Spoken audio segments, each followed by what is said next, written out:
70, le deuxième était le...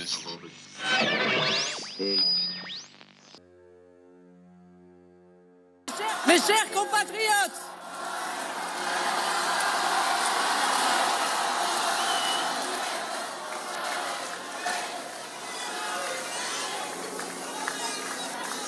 chers amis,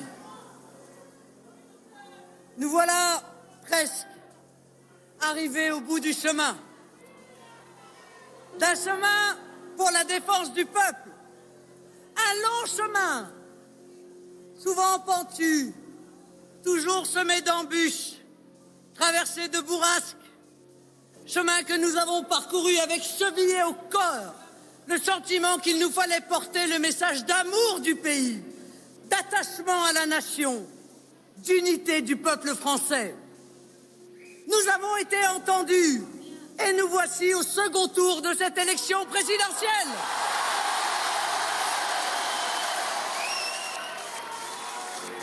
Je veux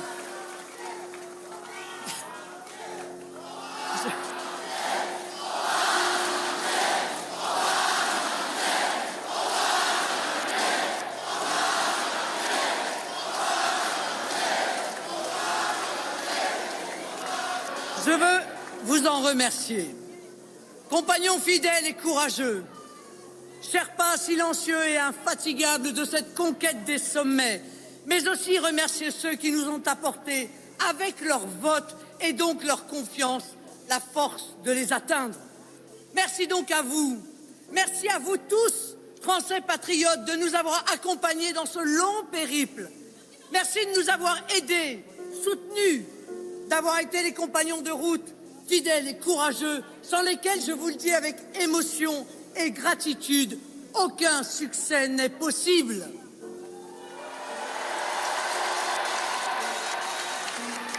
Notre courant de pensée est comme la rivière qui rejoint le fleuve, qui lui-même gagne la mer pour fusionner naturellement avec elle.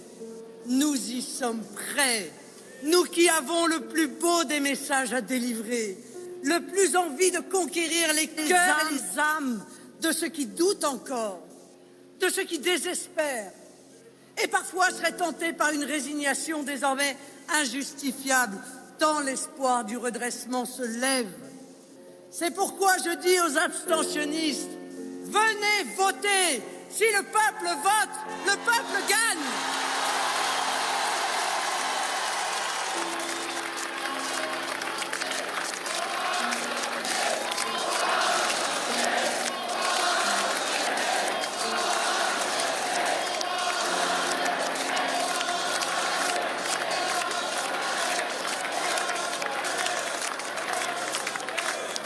C'est fraternellement que nous tendons la main aux Français, à tous les Français.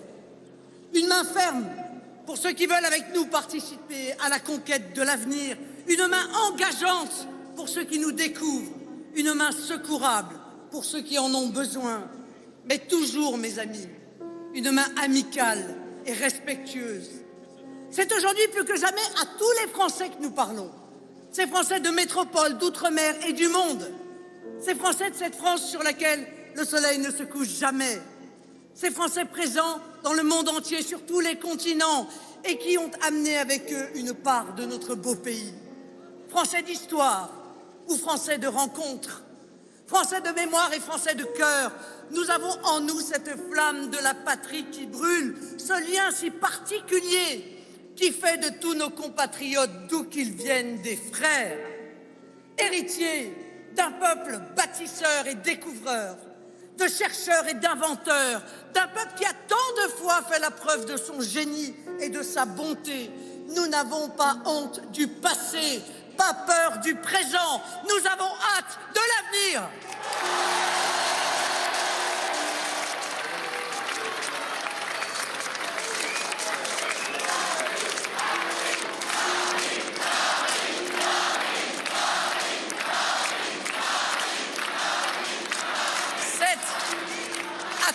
Français que je m'adresse, au-delà des appartenances partisanes, dès lors que c'est du pays dont il s'agit, de la liberté de notre peuple dont il s'agit, que c'est du bien-être et du futur de nos enfants dont il s'agit. Mais à cette élection si particulière qu'est la présidentielle française, qui voit la désignation ô combien solennelle à la plus éminente des fonctions qui soit, c'est aux Français presque individuellement que je m'adresse, sans intermédiaire, sans détour et sans phare. Qu'il me soit tout de même permis de remercier les personnes ou les groupes de personnes qui ont d'ores et déjà fait l'honneur de leur encouragement, de leur soutien ou de leur engagement à mes côtés. Ils rejoignent la cohorte de ceux qui, venus de tous les horizons, se sont déjà levés pour le sursaut du pays et aujourd'hui marchent, pour reprendre l'expression du général de Gaulle à propos des combattants de la France libre, vers le soleil de la grandeur. À tous, patriotes de droite, patriotes de gauche ou d'ailleurs, je dis, dans cette élection qui nous voit rassemblés pour le redressement du pays, notre seul parti, c'est la France. Notre seul moteur, ce sont les Français. Notre seul but, c'est la nation.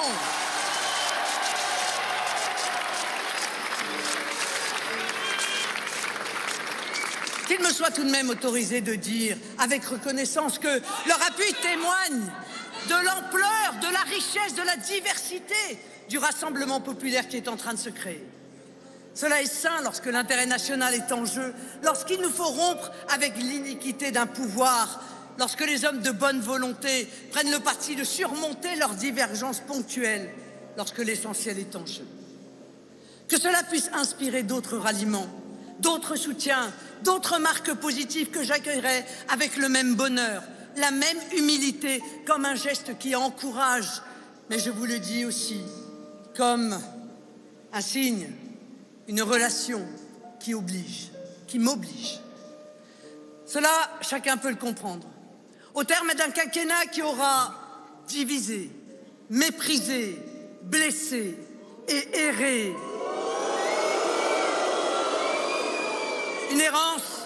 Une errance malheureuse, coûteuse, ruineuse, une errance, oh bien sûr, maquillée de jouvence, habillée de sourires enjôleurs, ripollinés, d'une prétendue compétence, mais dont il nous faut aujourd'hui réparer les conséquences et parfois les tragiques conséquences. En qualifiant au second tour de cette élection, Emmanuel Macron et moi-même, le peuple, avec sa grande intelligence collective, a voulu que se déroule le débat politique essentiel. Un débat qui s'arbitre aujourd'hui dans toutes les démocraties d'Europe entre deux visions du monde. La vision mondialiste d'Emmanuel Macron, elle prône la dérégulation et asservit l'homme aux logiques économiques et comptables, aux lois du marché et à l'argent roi. La vision nationale que je porte, qui défend la nation comme espace protecteur, qui postule que l'économie est au service des personnes et de la nation et non le contraire, que l'homme n'est pas seulement un agent économique, mais un être d'affection, de filiation et de transmission. Il y a derrière ce choix, mes amis, une conception de l'homme. Pour les mondialistes, l'homme se réduit à n'être qu'un consommateur ou un producteur, un être interchangeable qui a vocation à s'installer où il veut, à errer dans un monde sans frontières, à vivre ou survivre d'ailleurs de petits boulots quand il ne fait pas partie de la caste. Pour nous, il est un être attaché au sien, à son pays, à sa culture, à sa langue. Un être unique qui trouve dans les communautés que sont la famille et la nation, que sont les syndicats ou les associations de tous ordres, qui, au sens littéral du terme, animent notre pays, les seules affections durables, parce qu'elles sont fraternelles. Ces communautés sont les seules vraies et légitimes protections pour le peuple français. C'est cela le vrai débat.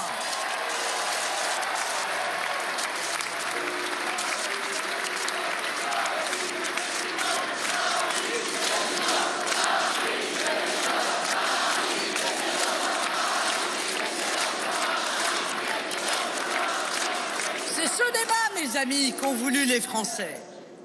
Emmanuel Macron, lui, avec une certaine fébrilité, semble vouloir y échapper en s'abîmant dans des propos injurieux ou des anathèmes télécommandés.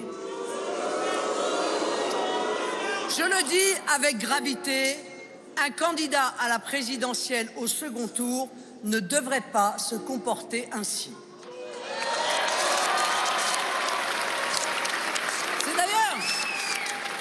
C'est d'ailleurs étonnant parce que ce candidat président qui refusa d'être candidat au premier tour pour n'être que président et qui au second tour pense pouvoir n'être que candidat en oubliant qu'il est aussi président.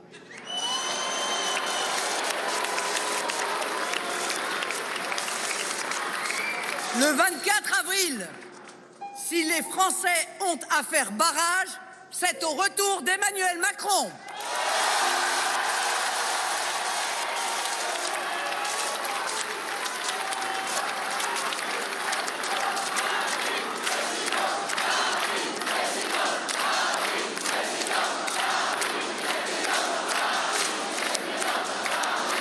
Oui, faire barrage. Faire barrage à l'effondrement du pouvoir d'achat des Français. Faire barrage au matraquage fiscal. Faire barrage à la retraite à 64 ou 65 ans, on ne sait plus. Qui verra les seniors travailler jusqu'à l'épuisement physique pour des pensions de misère. Faire barrage au laxisme judiciaire qui livre les personnes à une délinquance devenue endémique.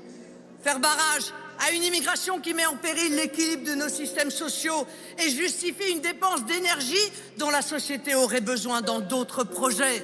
Faire barrage à un nouveau quinquennat de désolation sociale et de déconstruction nationale. Faire barrage aussi, mes amis, à cette caste qui nous gouverne avec arrogance, ce pouvoir de quelques-uns au bénéfice de quelques-uns, ce pouvoir de l'entre-soi où règne cooptation, népotisme, qui illustre parfaitement les affaires MSC, McKinsey et bien sûr Alstom. Rappelez-vous ces mots terribles qui ont été égrenés tout au cours du quinquennat, ces mots de mépris et d'inutile tension, ceux qui ne sont rien, les non essentiels, ceux qui n'auraient pas le courage de traverser la rue pour trouver un emploi, les ouvrières illettrées, ou bien encore ceux qui fument des clopes et roulent au diesel. Mais ces mots sont d'une violence symbolique terrible. Ce sont les mots d'un pouvoir sans empathie, qui suppose une relation avec le peuple envisagée comme un rapport de force, comme la mise en concurrence et même en opposition de tous contre tous, comme l'écrasement des faibles. Ce rendez-vous du 24 avril, vous l'avez compris, mesdames et messieurs, met face à face le bloc populaire contre le bloc élitaire, le bloc de ceux attachés à la sécurité sociale contre le bloc de ceux attachés au pouvoir de l'argent, le bloc de ceux attachés aux services publics contre le bloc de ceux qui vendent les fleurons de notre industrie, le bloc de ceux qui considèrent le peuple comme le seul souverain contre le bloc qui concède le pouvoir aux seuls techniciens. Bref, le peuple contre l'oligarchie.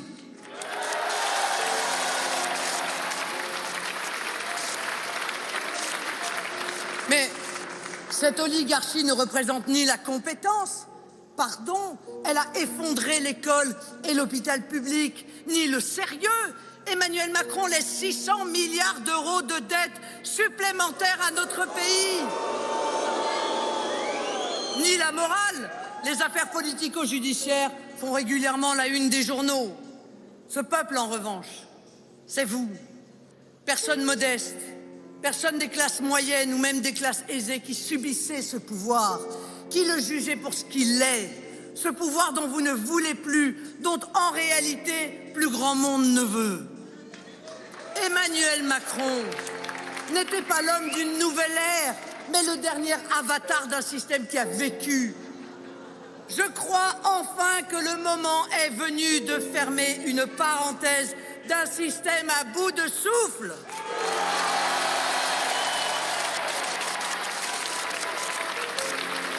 Un système centré autour d'un homme seul, une caste aux abois, qui n'a plus rien à produire visiblement que des invectives.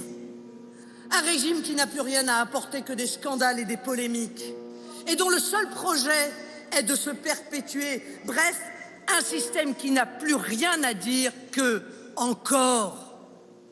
Nous proposons au pays un projet réellement alternatif. Parce que fondamentalement, nous portons une inaltérable passion de l'avenir. Cette passion de l'avenir que nous voulons transmettre comme un remède au désespoir qui étreint ou à la dépression qui retient. Nous voulons faire triompher le beau projet pour la France qui est le nôtre. Pas pour nous, pas pour je ne sais quel amour-propre qui serait mal placé et qui ne nous ressemble pas. Pas non plus par je ne sais quelle ambition personnelle qui ne nous habite pas. Mais pour la seule ambition qui motive, celle pour notre pays, pour l'amour profond que nous portons au peuple et aux gens, par attachement à la justice, à la vérité, à la liberté.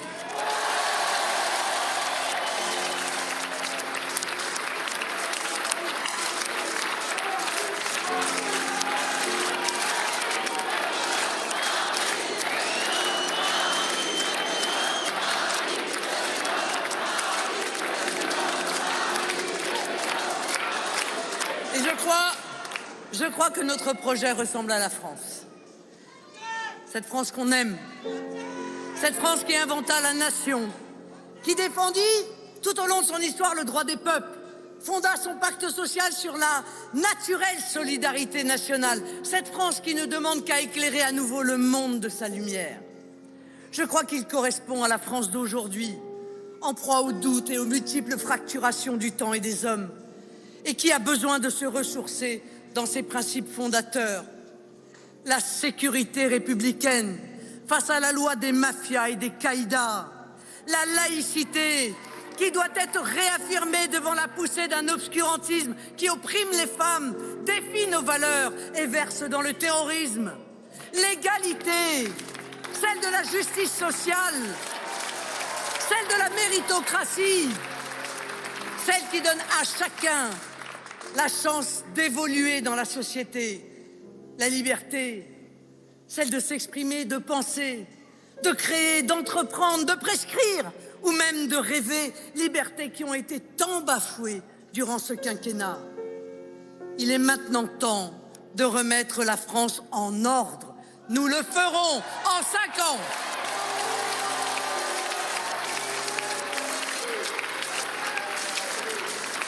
Nous le ferons parce qu'en vérité, mes amis, rien n'a jamais vraiment été tenté. Aucune solution réellement alternative n'a été essayée. Les pouvoirs se sont succédés avec le même formatage idéologique, le mondialisme, les mêmes a priori politiques, la déréglementation généralisée, les mêmes méthodes oligarchiques, le contournement de la volonté du peuple, les mêmes mensonges d'État. Il ne faut pas s'étonner que les mêmes causes produisent les mêmes effets et que le sablier du temps ensevelisse chaque jour davantage notre cher pays, son énergie, ses espoirs. C'est l'école française qui faisait hier notre fierté, qui dégringole aujourd'hui dans les classements internationaux. Ce sont nos fleurons industriels qui ont été dépecés, entraînant une baisse dramatique du poids de l'industrie dans notre PIB. Ce sont nos hôpitaux tellement malmenés que les soignants abandonnent leur si beau métier. Et pardon, mais c'est la liberté de la presse qui recule, nous plaçant aujourd'hui en 34e position sur le plan mondial, derrière l'Uruguay et le Ghana. Malheureusement, le déclassement n'est pas un sentiment, mais une réalité tangible pour les Français.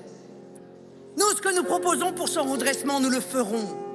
Nous le réussirons parce que j'y suis prête et que notre projet est solide et réaliste. Je souhaite me présenter aux Français avec l'idée que je défends, que seul ce qui est élevé rassemble. C'est là la seule idée, la seule haute idée qui sied à la fonction présidentielle.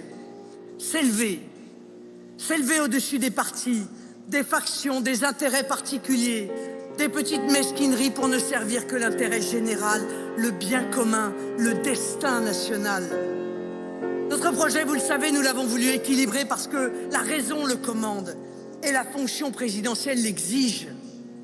Les constats y sont courageux, vous pouvez en juger.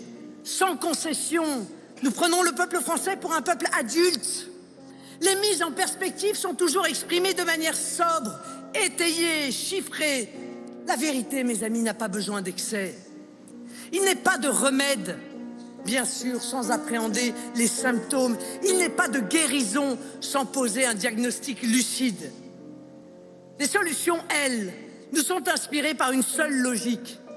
On ne résout les problèmes d'un pays que dans l'unité et la fraternité, dans la concorde et l'écoute, dans la persuasion et non dans l'affirmation.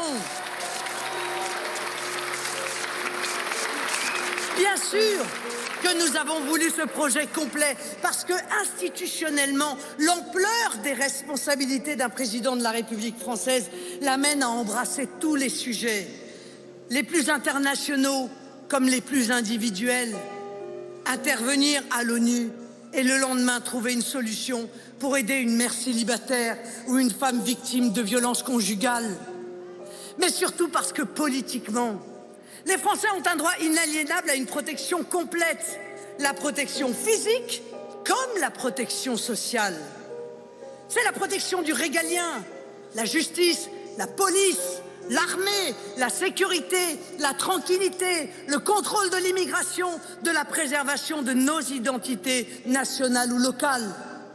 C'est aussi, mes amis, la protection du quotidien, votre pouvoir d'achat, l'excellence de l'école de vos enfants, la qualité de vos logements et de votre cadre de vie, mais aussi parce que votre liberté n'a pas de prix, et notamment votre liberté de circulation, le prix de votre plein ou de votre train. La protection, c'est aussi, bien sûr, la santé. Et je vous l'annonce, je réintégrerai les 15 000 soignants expulsés comme des malpropres.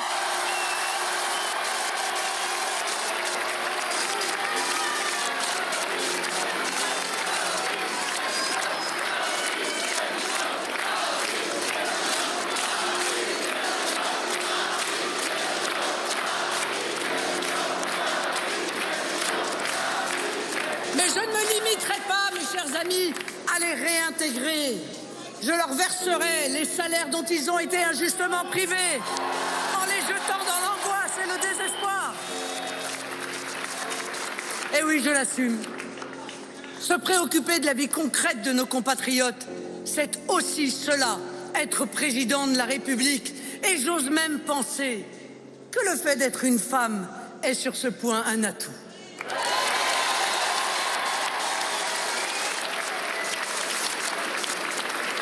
Ce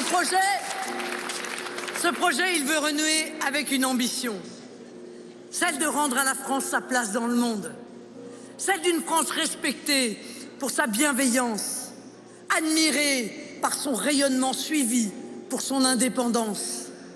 Vous le savez, je veux que la France ne soit le vassal de personne. Cela implique que la France elle-même ne traite personne en vassal. Et c'est parce que nous sommes profondément attachés à la souveraineté de notre pays que nous défendons celle de tous les pays du monde, celle de l'Irak en 2003, celle de l'Ukraine en 2022.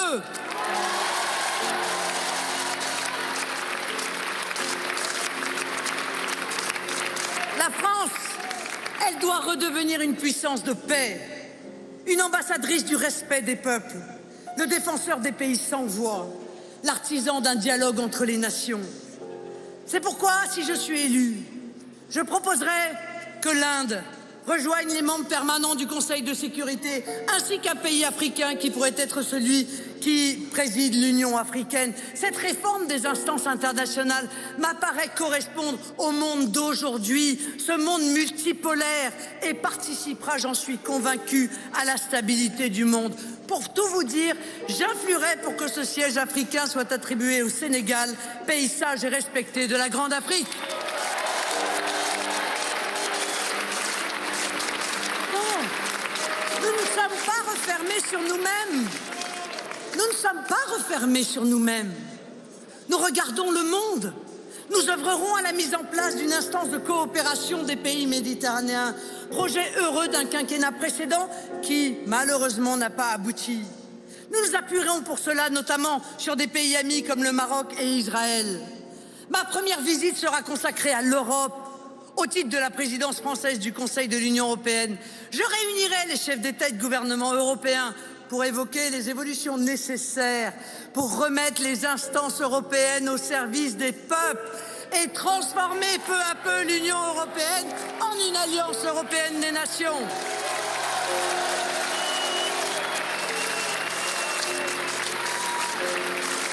Soyons pragmatiques. L'Europe de la Commission européenne a eu sa chance. Elle a échoué. Pire, son échec, on l'a vu avec le Brexit, a entaché et entamé l'idée européenne. Nous allons recoudre cette belle idée européenne à laquelle nous croyons, qui a été déchirée par la démarche autoritaire de l'Union européenne. Fondamentalement, vous savez, nous ne faisons que renouer avec les valeurs de l'Europe plurimillénaire, que sont la liberté, la promotion de la diversité des cultures nationales, la préservation des spécificités locales et d'un point de vue opérationnel, le strict respect du principe de subsidiarité. Un Google européen? Oui. Des normes inutiles et sclérosantes? Non. Par exemple, voilà l'Union européenne que nous contesterons une fois élue. Celle qui multiplie les normes, qui écarte des marchés les indépendants, les TPE et PME au profit des seuls grands groupes. Celle qui refuse de mettre le nucléaire dans les énergies de transition. Celle qui veut entraver les investissements dans l'industrie de défense, pourtant fondamentale pour notre souveraineté et pour notre économie. Celle qui encourage le travail détaché, créant de fait une priorité étrangère à l'emploi. Celle qui promeut les traités de libre-échange, qui fragilisent nos agriculteurs et font peser un risque sur la qualité de notre alimentation. En revanche, avec les pays qui le souhaitent, nous engagerons notamment par le biais d'agences à l'image d'Ariane ou d'Airbus des coopérations européennes sur la mer, sur l'intelligence artificielle, sur la protection des données, sur le développement de la filière hydrogène. Et puis il y a le social. Je le dis parce que Emmanuel Macron vient d'en ouvrir la sinistre perspective. La construction de l'Europe ne doit pas être le prétexte ou le levier pour effondrer nos systèmes sociaux. Parce qu'Emmanuel Macron propose un SMIC européen.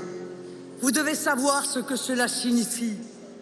Un nivellement par le bas des niveaux de vie, de salaire, de la protection sociale dont jouissent les pays les plus avancés, dont évidemment la France fait partie. Mais ce type de mesure est exactement dans le prolongement de sa proposition sur le RSA, avec un travail obligatoire à 6 € de l'heure, défendu aujourd'hui par Emmanuel Macron. Sauf peut-être quelques affairistes. Personne ne veut de cela en France. Personne.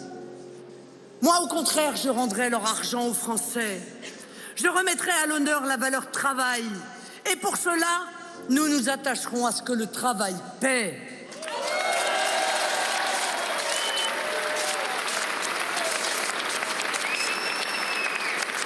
Ça a l'air de les déranger beaucoup. Mais oui, je l'assume. Mes premières mesures concerneront le pouvoir d'achat, avec la baisse de la TVA sur l'énergie, l'essence, le fioul, l'électricité.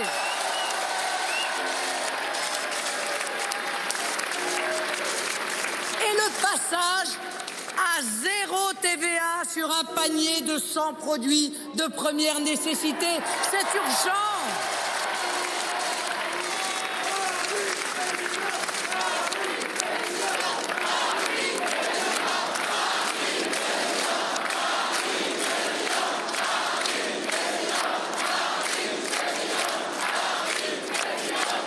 Je m'attaquerai à vos dépenses contraintes, à commencer par les impôts, les redevances et les taxes qui vous écrasent. Les entreprises qui feront l'effort d'augmenter l'ensemble des salaires de 10% seront récompensées par le gel de l'augmentation des cotisations patronales afférentes pendant 5 ans. Cette mesure qui ne crée pas, contrairement à ce que j'ai pu entendre, de dépenses nouvelles pour les finances publiques, n'entamera pas la compétitivité des entreprises et permettra aux salariés de voir augmenter le chiffre en bas à droite de leur bulletin de salaire. Je veux également, vous le savez, je vous l'ai dit, toute la campagne, je veux miser sur la jeunesse.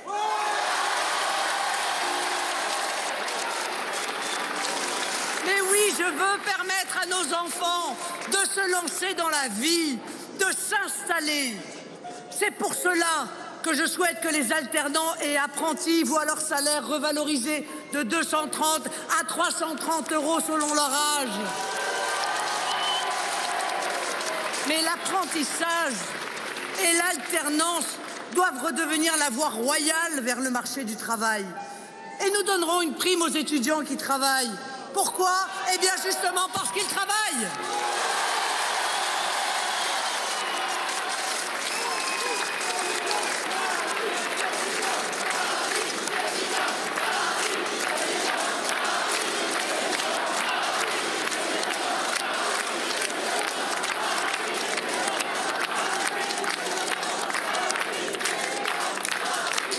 Je crois profondément, mes amis, comme vous, à la valeur travail. Il me semble juste de soutenir ceux qui, jeunes, font le choix de mettre leur talent au service de la société. L'État dispensera tous les jeunes d'impôt sur le revenu jusqu'à 30 ans. Et s'ils créent leur entreprise, ils seront exonérés d'impôt sur les sociétés durant 5 ans. Je veux enfin que l'État veille à des pensions jamais inférieures à 1 000 €. Je veux que l'État veille à un habitat digne.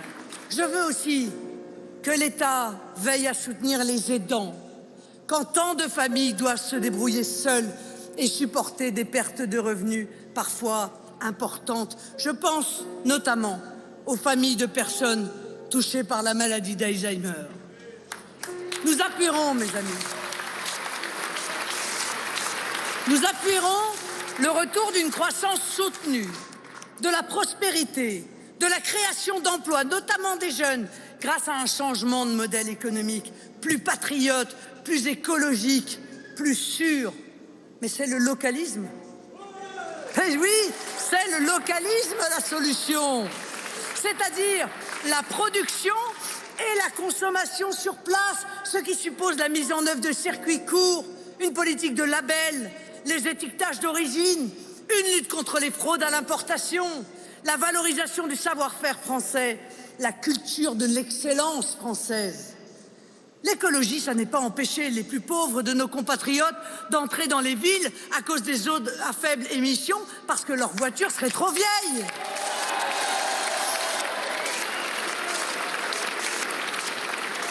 L'écologie, c'est mettre fin au mondialisme, dont en réalité seuls les ultra-riches bénéficient.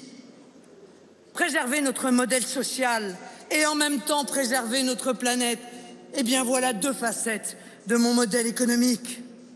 Dès mon élection, nous sortirons les entreprises du piège des prêts garantis par l'État, les fameux PGE mis en place durant le Covid.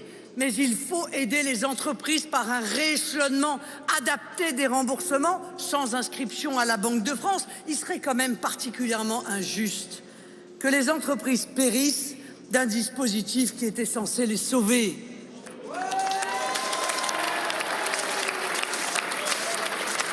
Nous allons enfin ouvrir le grand chantier du ressourcement démocratique de notre République.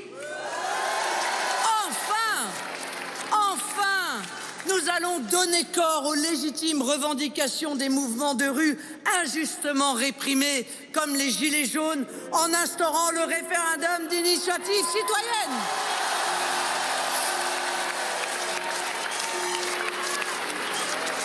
Quelle respiration démocratique! Quelle respiration démocratique! 500 000 citoyens pourront s'emparer d'un sujet et ainsi avoir l'initiative d'une consultation populaire. Pour permettre la juste représentation des opinions, de toutes les opinions, même minoritaires, nous instaurerons une proportionnelle permettant à tous les courants d'être représentés dans nos assemblées.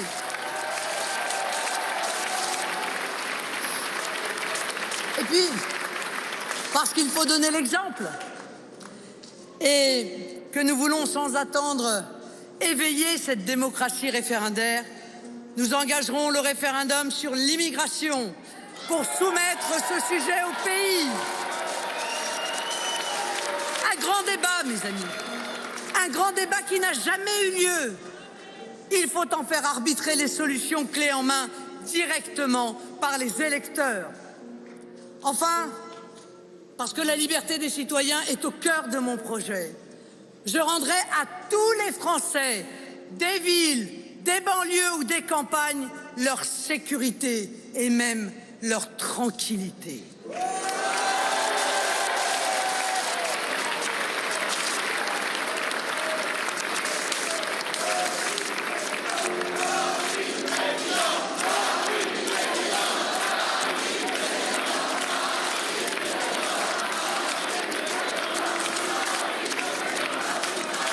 Je ne veux plus que des mères tremblent pour leurs enfants, soit qu'ils versent dans la délinquance, soit qu'ils en sont les victimes. Je combattrai les trafics de drogue, terreau de la délinquance. Je restaurerai la loi républicaine partout où des féodalités mafieuses l'éclipsent ou cherchent à la remplacer. Je redonnerai aux femmes la liberté, le droit absolu de ne pas être harcelées dans l'espace public ou d'être obligées à des stratégies d'évitement. Les femmes ne doivent plus être des proies, elles doivent être libres et respectées.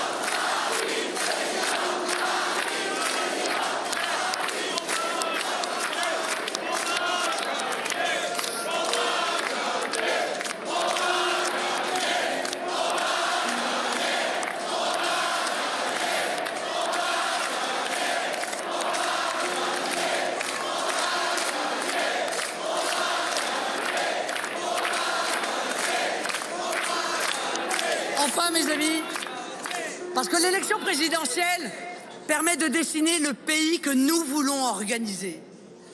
Notre projet met en place une véritable révolution territoriale pour rétablir la justice, et notamment la justice en faveur de notre ruralité, si abandonnée et pourtant tellement nécessaire à l'équilibre du pays.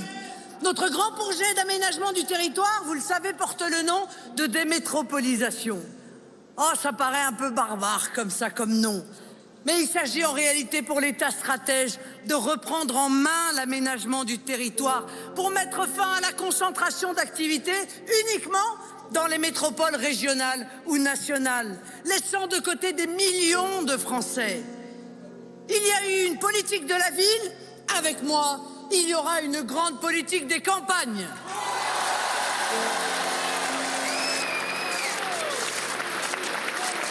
Oui, nous mettrons en place des incitations fiscales à l'emménagement en zone rurale, une vigoureuse politique d'infrastructure, des routes, de transport, de couverture numérique, de rénovation des zones industrielles et d'activité, d'ouverture d'entrée et de sortie d'autoroutes supplémentaires.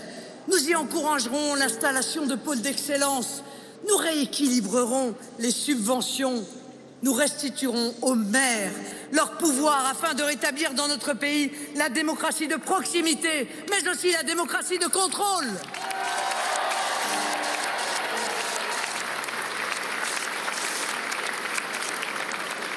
Nous soutiendrons aussi d'ailleurs les conseillers et les exécutifs municipaux, notamment dans les petites communes, pour reconnaître leur engagement civique en faveur du bien commun. Vous pouvez en juger, mesdames et messieurs, la vision que nous portons ne relève pas d'un catalogue de mesures, mais d'un projet à court, moyen et long terme. Nous agirons sur 5 ans, mais construirons pour les décennies qui suivent. Ce projet tient sur ses 2 pieds, je vous l'ai dit, le régalien et le quotidien. Une vision pour la France, une vision pour les Français, pour tous les Français.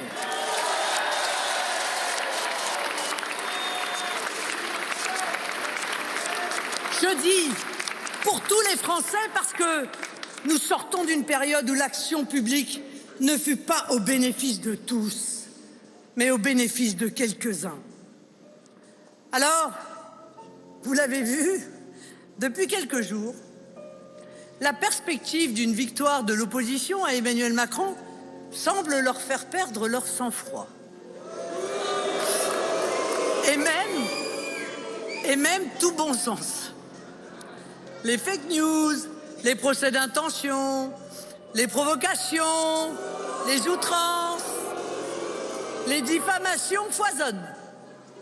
Un ministre, important pourtant, a même cru pouvoir affirmer, je cite, « Avec Marine Le Pen, les pauvres vont peut-être mourir. » Rien de moins. Certains vont même jusqu'à prétendre que je pourrais retirer des droits aux Français. Alors, je vous le dis de manière solennelle, je ne retirerai aucun droit à aucun Français.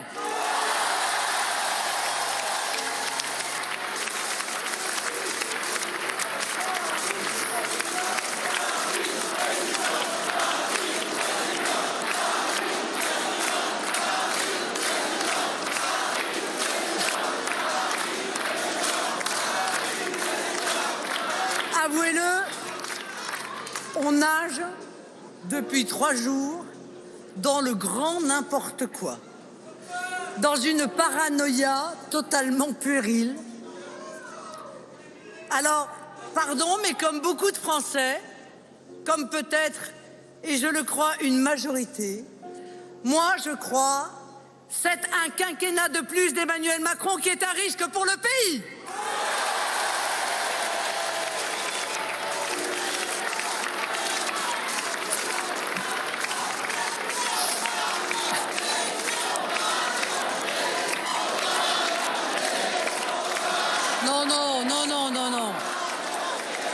Non, il reste quelques jours à attendre quand même. À tous, je dis, soyez libres. Ne vous laissez pas abuser par les gesticulations d'un système qui ne sait rien faire d'autre que se défendre. Se défendre pour conserver ses prébendes. Se défendre pour vous dessaisir d'un pouvoir qu'ils s'empresseront d'ailleurs très vite de concéder à Bruxelles ou à des cabinets de conseil américains. Mais ces agitations ont quand même un grand mérite, celui de révéler les connivences et les accointances qu'habituellement on vous cache. C'est pourquoi ne vous laissez pas dicter votre vote. Restons polis. Puisque nous sommes au printemps, c'est le printemps, cette saison de l'espérance et de la vie. Je vous propose de faire de ce 24 avril un printemps français. Un printemps pour chacun d'entre vous. Un printemps français pour une France plus fraternelle, plus sûre d'elle-même. Une France ressourcée dans ses valeurs. Les valeurs qui ont fait d'elle une grande nation. Il reste exactement 10 jours. 10 jours pour convaincre. 10 jours pour vaincre. Toutes les voix vont compter. Ne ménagez ni votre temps, ni votre énergie. La ligne d'arrivée est en vue et les derniers mètres vont être les plus difficiles.